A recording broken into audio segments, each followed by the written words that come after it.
नमस्कार. ठाण्याच्या राजकीय, सामाजिक आणि सांस्कृतिक घडामोडींचं वर्तमानचित्र दाखवणाऱ्या ठाणे वर्तमानमध्ये मी नितीन बोरसे आपलं पुन्हा एकदा हार्दिक स्वागत करतो.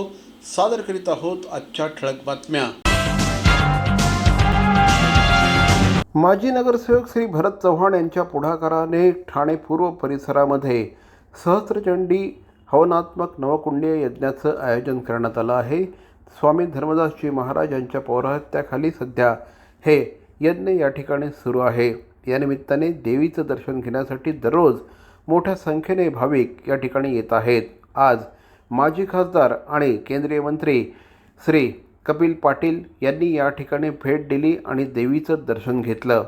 दररोज मोठ्या संख्येने भाविक या ठिकाणी येत आहेत, देवीचं दर्शन घेत आहेत, यज्ञवेदीभोवती प्रदक्षिणा घालत आहेत. गेल्या अनेक वर्षांपासून श्री भरत चव्हाण यांच्या पुढाकाराने या कार्यक्रमाचं आयोजन करण्यात येतं. त्यांचे चिरंजीव श्री ओमकार चव्हाण, सोनल चव्हाण हे देखील आता या आयोजनामध्ये हिरिरीने सहभाग घेत आहेत. या परिसरामध्ये या संपूर्ण उत्सवामुळे अक्षरशः भक्तिमय वातावरण तयार होतं. या उत्सवाच्या अनुषंगाने विविध प्रकारचे सामाजिक आणि सांस्कृतिक उपक्रम या ठिकाणी राबवण्यात येत आहेत. विविध प्रकारच्या धार्मिक उपक्रमांचं या निमित्ताने आयोजन करण्यात येत आहे. हा उत्सव म्हणजे कोपरीकरांचा लोकोत्सव आहे, असं या निमित्ताने श्री भरत चव्हाण सांगतात.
गेल्या काही महिन्यांपासून बिबट्यांचा त्रास संपूर्ण महाराष्ट्रभरामध्ये मोठ्या प्रमाणात होतानाचं चित्र बघायला मिळतं आहे. विशेषतः जुन्नर आणि परिसरामध्ये, नाशिक आणि परिसरामध्ये हा त्रास मोठ्या प्रमाणात जाणवू लागला आहे. बिबट्यांनी काही जणांचे जीव देखील घेतले आहेत. गेल्या काही वर्षांपूर्वी ठाणे शहरामध्ये देखील अशाच प्रकारे बिबटे आणि मानवाचा संघर्ष मोठ्या प्रमाणात दिसून येत होता. या बिबट्यांच्या त्रासासंदर्भात काल विधानभवनामध्ये चर्चा झाली. यावेळेस बोलताना वनमंत्री श्री गणेश नाईक यांनी बिबट्यांचा त्रास कमी व्हावा या दृष्टिकोनातून प्रत्येक जिल्ह्यासाठी जंगलामध्ये 1 कोटी रुपयांच्या शेळ्या सोडण्याचा संकल्प केला आहे. अशा प्रकारचा निर्णय वनमंत्रालयाने घेतला असल्याचं वनमंत्री श्री गणेश नाईक यांनी म्हटलं आहे. या संदर्भात माध्यमांमध्ये आता मोठ्या प्रमाणात चर्चा देखील सुरू झाल्या आहेत. जंगलामध्ये शेळ्या सोडण्याच्या या निर्णयाचं एकीकडे स्वागत झालेलं आहे, तर दुसरीकडे काही पर्यावरणप्रेमींनी ह्या निर्णयाला विरोध देखील केला आहे. मात्र या निर्णयामुळे सर्वसामान्य माणसांना जो त्रास होतो आहे तो काही प्रमाणात तरी कमी होऊ शकेल, असा विश्वास श्री गणेश नाईक यांनी व्यक्त केला आहे. एखाद्या बिबट्याने मानवाचा जीव घेतला तर त्याला 25 लाख रुपयांची मदत करावी लागते. त्यामुळे जर अशा पद्धतीने शेळ्या जंगलांमध्ये सोडल्या तर बिबट्यांना खाणं मिळू शकेल आणि मानव आणि बिबट्यांचा संघर्ष कमी होऊ शकेल, असा विश्वास वनमंत्री श्री गणेश नाईक यांनी व्यक्त केला आहे. एकीकडे नाशिकमधील तपोवन परिसरातील वृक्षतोड सध्या संपूर्ण महाराष्ट्रभर गाजत असताना आता प्रादेशिक मनोरुग्णालय परिसरामध्ये करण्यात येणारी बेकायदेशीर वृक्षतोड देखील चांगलीच गाजू लागली आहे.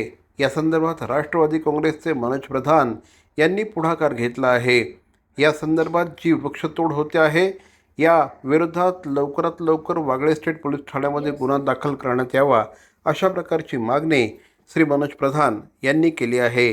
ठाणे महापालिका हद्दीत असलेल्या प्रादेशिक मनोरुग्णालयाचं विस्तारीकरण करून सध्या नवीन इमारत बांधण्याचं प्रस्तावित आहे. त्यासाठी साधारणपणे 1614 वृक्ष या ठिकाणी आहेत. मात्र त्यापैकी 724 झाडं तोडण्याचा प्रस्ताव सार्वजनिक बांधकाम विभागाने ठाणे महापालिकेला पाठवला आहे. या प्रस्तावाला मंजुरी मिळण्याआधीच झाडं तोडण्यात आली असल्याचं श्री मनोज प्रधान यांचं म्हणणं आहे. या संदर्भात त्यांनी नुकतीच पोलीस प्रशासनाची भेट घेतली आहे. बेकायदेशीर अशा प्रकारची ही वृक्षतोड आहे. विकासाला आमचा देखील पाठिंबा आहे, मात्र अशा प्रकारे वृक्षतोड करणं हे सर्वथा चुकीचं असल्याचं मनोज प्रधान यांनी म्हटलं आहे की ते 725 झाडं तिकडे तोडणार आहेत. 24 नोव्हेंबरला महानगरपालिकेने ॲडव्हर्टाइजमेंट दिली आणि 724 झाडं, त्यात 303 झाडं टोटली तोडायची आणि 421 झाडं शिफ्ट करायची त्यांनी परवानगी मागितली. जेव्हा जागेवर आम्ही तिकडे गेलो तेव्हा आमच्या लक्षात आलं की ऑलरेडी झाडं कापून झालेली आहेत.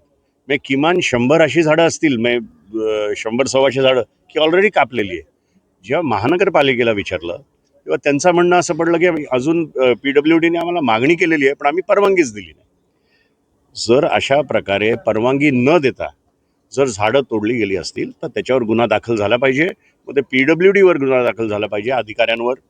हा गुन्हा तिथल्या ठेकेदारावर दाखल झाला पाहिजे आणि महानगरपालिकेच्या अधिकाऱ्यांवर शिस्तबद्धची कारवाई झाली पाहिजे. दरम्यान महाराष्ट्रातल्या बिबट्यांचा विषय थेट संसदेमध्ये देखील निघाला. या संदर्भातला विषय ठाण्याचे खासदार नरेश म्हस्के यांनी मांडला. महाराष्ट्रातील प्रत्येक जिल्ह्यामध्ये बिबट्यांनी ग्रामीण भागांबरोबरच शहरी भागातही धुमाकूळ घातला आहे. बिबट्याच्या हल्ल्यात अनेक सर्वसामान्यांना हकनाक प्राणाला मुकावे लागले असून काही जण जखमी झाले आहेत. भारतातील वन्यजीव संरक्षण अधिनियम 1972च्या कायद्यामुळे बिबट्यांविरोधात वन विभागाला ठोस पावलं उचलता येत नसून या कायद्यात सुधारणा करून सूची 1 मधून बिबट्याला वगळण्यात यावं अशी आग्रही मागणी खासदार नरेश म्हस्के यांनी संसदेत केली आहे. खासदार नरेश म्हस्के यांनी संसदेत या संदर्भात विषय उपस्थित केला.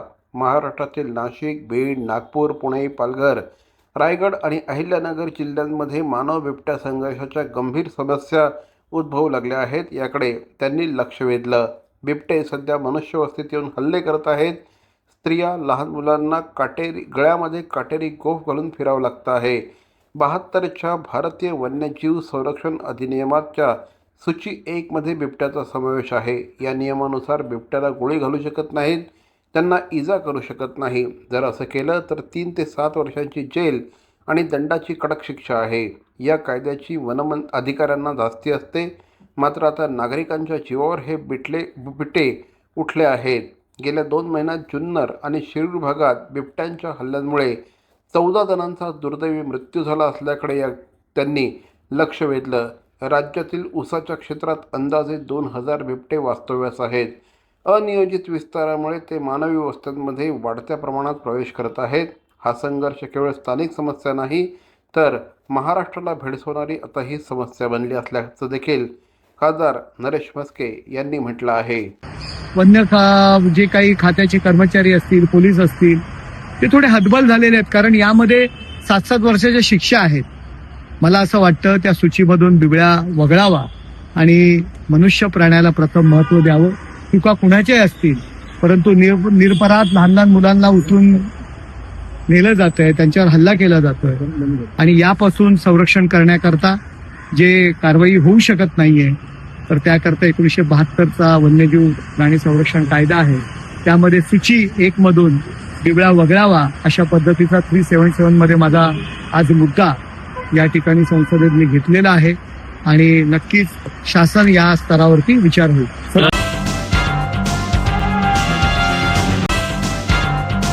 भवानी ज्वेलर्स ठाणे, पारंपरिक आणि आधुनिक दागिन्यांचा अप्रतिम संगम. प्रत्येक स्त्रीची पहिली पसंती भवानी ज्वेलर्स ठाणे. नक्की भेट द्या. ठाणे महानगरपालिकेचे मालमत्ता कर म्हणजेच प्रॉपर्टी टॅक्स भरण्याचे आवाहन. सन 2022-23 या आर्थिक वर्षाचे मालमत्ता कराचे म्हणजेच प्रॉपर्टी टॅक्सचे बिल ठाणेकर करदात्यांना महापालिकेमार्फत आर्थिक वर्षाच्या सुरुवातीस म्हणजेच माहे एप्रिल 2022 मध्ये देण्यात आलेले आहे. तथापि अद्यापही काही करदात्यांनी मालमत्ता कर महापालिकेकडे जमा केलेला नाही. सध्या आर्थिक वर्षाचा अंतिम टप्पा सुरू झाला आहे. मालमत्ता कर वसुलीसाठी महापालिकेतर्फे कडक कारवाई हाती घेण्यात आली आहे. या अंतर्गत जंगम मालमत्ता, टीव्ही, फ्रीज, वाहन व इतर जप्त करणे तसेच स्थावर मालमत्ता वॉरंट बजावून जप्त करण्यात येत असून मालमत्तेचा जाहीर विक्रीद्वारे लिलाव करून कराची रक्कम वसूल करण्यात येत आहे. मालमत्तेस पाणी पुरवठा करण्यात येणारे नळ संयोजन खंडित करण्यात येत आहेत. त्याचप्रमाणे थकीत मालमत्ता करावर 2% व्याज आकारले जात असल्याने भरावयाची रक्कम वाढत आहे. आपला मालमत्ता कर propertytax.thanecity.gov.in या लिंकद्वारे तसंच गुगल पे, फोन पे, पेटीएम याद्वारे ऑनलाईन पद्धतीने करण्याची सुविधा उपलब्ध करून दिली आहे. शनिवार, रविवार व सार्वजनिक सुट्टीच्या दिवशी नागरिकांना मालमत्ता कर भरणे सोयीचे व्हावे याकरता महापालिकेचे मालमत्ता कर संलग्न कार्यालय या दिवशी कार्यान्वित ठेवण्यात आलेले आहे. तरी मालमत्ता कर वसुलीची अप्रिय कारवाई टाळण्याच्या दृष्टिकोनातून मालमत्ता कर भरून महापालिकेस सहकार्य करावे. धन्यवाद. CP Goenka International School, nurturing talent at young age for scholastics, sports and performing arts in global perspective. Proud to have world toppers and country toppers in 10th standard Cambridge examinations. Ranked the best emerging school by the Times of India for personality over percentage. CP Goenka is the intelligent choice. 2008च्या railway भरतीच्या आंदोलनासंदर्भात जी केस महाराष्ट्र नवनिर्माण सेनेचे अध्यक्ष राज ठाकरे यांच्यावर दाखल झाली होती त्या संदर्भातलं चार्जशीट आता फाईल झालं आहे. हे चार्जशीट फाईल झाल्यानंतर आता ही केस सेशन्स कोर्टाकडे वर्ग करण्यात आली आहे. आज या संदर्भातली सुनावणी ठाणे न्यायालयामध्ये झाली. अवघ्या काही मिनिटांची ही सुनावणी होती. यावेळेस राज ठाकरे यांना गुन्हा मान्य आहे का असं विचारण्यात आलं. यावेळेस आपल्याला गुन्हा मान्य नाही असं राज ठाकरे यांनी या संदर्भात बोलताना सांगितलं होतं. या संदर्भात सहकार्य करा, लवकरात लवकर केस निकाली निघेल असं या संदर्भात न्यायालयाने म्हटलेलं आहे. आणि ही संपूर्ण जी केस होती ही रेल्वे भरतीची केस होती. त्या काळामध्ये रेल्वे भरतीच्या जाहिराती या उत्तर प्रदेश, बिहारमध्ये छापल्या जायच्या.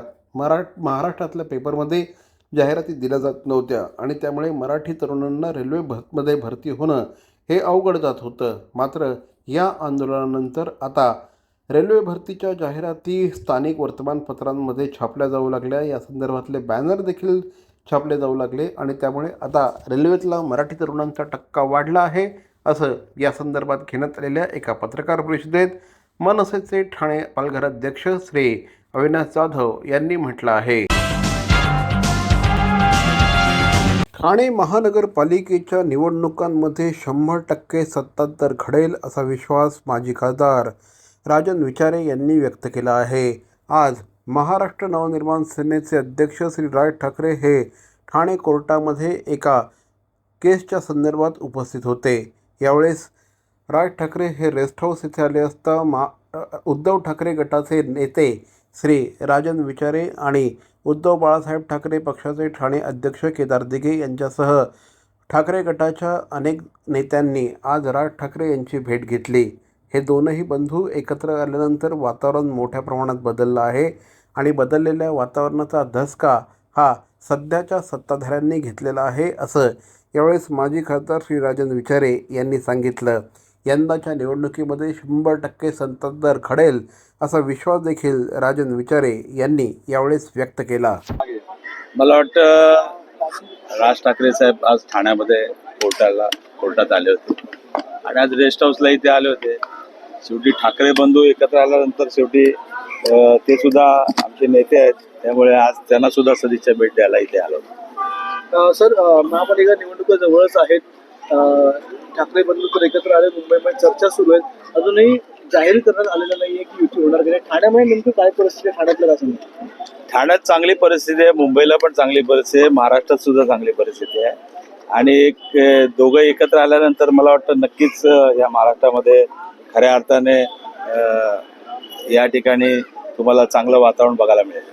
सर ठाण्यामध्ये जो ठाकरे दणका आहे तो विरोधकांना या प्रकारे शिवसेना मुख्यमंत्री आले तर ठाकरे दणका त्यांना बसून महापालिकेत काही सत्तांतर होण्याची शक्यता आहे. 1001% ठाणे महापालिका असेल, मुंबई असेल, इतर महापालिका असतील, नक्कीच या महापालिकेमध्ये खऱ्या अर्थाने 2 ठाकरे बंधू एकत्र आल्यामुळे नक्कीच त्याचा फायदा होईल. तर मंडळी, या होत्या आजच्या ठळक बातम्या. ठाणे वर्तमानच्या माध्यमातून ठाण्याच्या राजकीय, सामाजिक आणि सांस्कृतिक घडामोडी आम्ही दाखवत असतो. आपल्याही काही सूचना आणि समस्या असल्या तर आम्हाला जरूर संपर्क साधा. आमचा पत्ता आहे ठाणे वर्तमान, Dadoji Konde stadium, shop number 16, Khaddan road, Thane पश्चिम. दूरध्वनी क्रमांक 9820939420. तर मग पुन्हा भेटू उद्या याच वेळी याच ठिकाणी ठाणे वर्तमानमध्ये. तोपर्यंत धन्यवाद. जय हिंद, जय महाराष्ट्र.